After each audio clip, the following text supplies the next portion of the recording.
ሰላም ሰላም ውድ ቤተሰቦቼ እንዴት ናችሁ? ሰላም ናችሁ? እግዚአብሔር ይመስገን ሁሉ ሰላም ነው። በእናንተ እንዴት ነበረ ቆይታ? ሁሉ ሰላም።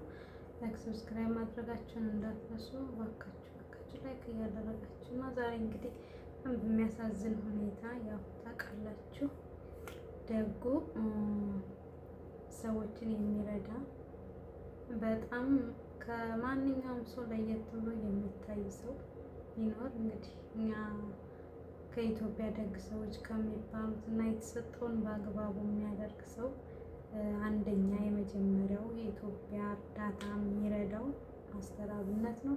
እንግዲህ እሱም ደግሞ በዛሬው ዕለት ያው ይፋ የሆነ በእርግጥ ከታመመ ቆይቷል። እንደዚሁ አሞታል የሚባል ወሬ ቢወራም እንኳን ግን እንደዚህ ይፋ የሆነ ነገር የለም ነበረ። ያው መድኃኒቷ ጥሩ ሰዎችን የማቆየት ፍላጎት ያን አልላትም፣ ግን ቢሆንም በጣም ያሳዝናል። በመታመሙ የሚታዘነው ለሱ ብቻ ሳይሆን ሜዳ ላይ ለፈሰሱት ድሃዎች እዛ ጋራጅ የሚጠብቁ ከሱ ብዙ ነገር የሚጠብቁ ሰዎች ናቸው የሚያሳዝኑት። በዚህ አጋጣሚ ማለት ነው። እሱ ያሳዝንም ልላችሁ አይደለም ይሄንን የምላችሁ ነገር ግን የእሱን እጅ የሚጠብቁ ስንት እናት አባቶች አሉ፣ ስንት ልጆች አሉ። በሱ እጅ የሚታበስም ብዙ ሰዎች አሉ እና እሱ እንደዚህ ሆነ ማለት ለነሱ ምን ያህል ከባድ እንደሚሆን አስቡትና በቃ እሱም ያለበት ሁኔታ በእርግጥ ይለያል፣ ፊቱ ያስታውቃል። መታመሙ ጥሩ ሁኔታ ላይ እንደሌለ እኮ ያስታውቃል። ፊቱ ራሱ ይናገራል። የሰው ልጅ እኮ ግዴታ እንደ ማንኛውም ሰው ተመችቶት እንደ ማንኛውም ሰው እስኪ እንግዲህ አስቡ፣ ቲክቶከር ዩቱበሮች ምናምን ነገር ይችን ታክል ይሆኑና ሲወጡ በአመቱ ከዛ ወርጫቸው ሰውነታቸው ተለጥጦ ምን ሆኑ ነው የምታገኟቸው አይደለ? ስለዛ እሱ ግን እያደር መቀነስ እያደር ፊቱ መጨማደድ፣ ልክ በቃ መጎዳት፣ በቃ ሁሉም ነገሩ መቀነስ እንጂ መጨመር የሚታይበት ሰው አይደለም። እና ከዚህ ሁሉ ምንድነውም ተብሎ ያው በቃ የስራ ብዛትና የሀሳብ ጭንቀት እንጂ ይሄ እንደዚህ አይነት በሽታ ይሆናል ተብሎ የእውነት አልታሰበም። እኔ ስሰማ በጣም ነው የደነገጥኩት። ዝም ብሎ በሽታ እንደዚሁ ለቀን 3 ቀን የሚያስተኛ በሽታ እንጂ መሰለኝ። እውነት ለመናገር እንዲህ አይነት በሽታ መሆኑን አላወቅኩም ነበረ። ግን በቃ ደግ ሰው የሚበረክትባት ሀገር አይደለችም የኛ።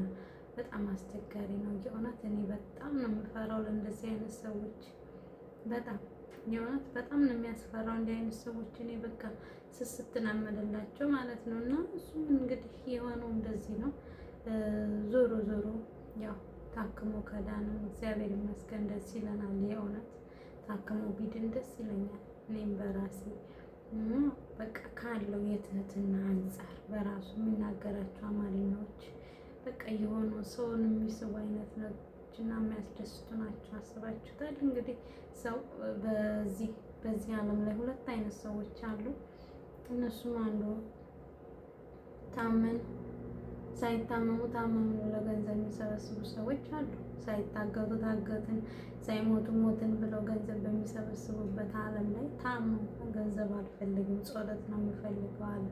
እንግዲህ አስቡት፣ የሰው ልጅ ታሞ ገንዘብ ይሰብሰብልን ብሎ ህዝቡ ብሎ ሲነሳ፣ እሱ ግን ምንድነው ያለው? ገንዘብ ሳይሆን ጸሎት ነው የሚያስፈልገኝ።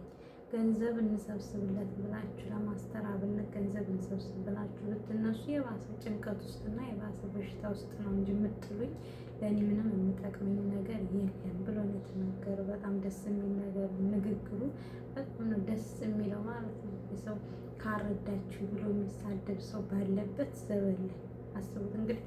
ሰው ካልተረዳን ተረድተው የተሰጡትን ገንዘብ አልበቃ ነው አነሰን፣ ይህ ገንዘባችን አነሰን ብለው በሚሉበት ዘመን ላይ አስቡት እንግዲህ። ይሄን ነገር መናገር በራሱ ትልቅ ነገር ነው ለሱ ማለት ነው። እግዚአብሔር እንግዲህ በጸሎታችሁ አስቡት። ፈጣሪ ይማረው፣ ጨርሶ ይማረው፣ ለሱም ለድሆቹም ለልጆቹም ሲል ማለት ነው። እና የድሃው አምላክ እንግዲህ አላውቅ የድሃው እንባ እንደሚያድነው እና የድሃው ጸሎት እንደሚያድነው አምናለሁ። እሱ እንግዲህ የእግዚአብሔር ፈቃድ ነው የሚሆነው።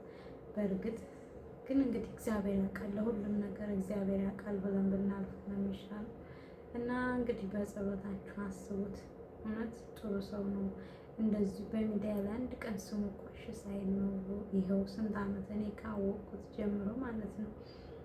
እና እባካችሁ ጸሎት አድርጉለት። ሁላችንም በየእምነታችን ያለንን ድጋፍ በጸሎት እናስበው ነው የምንለው።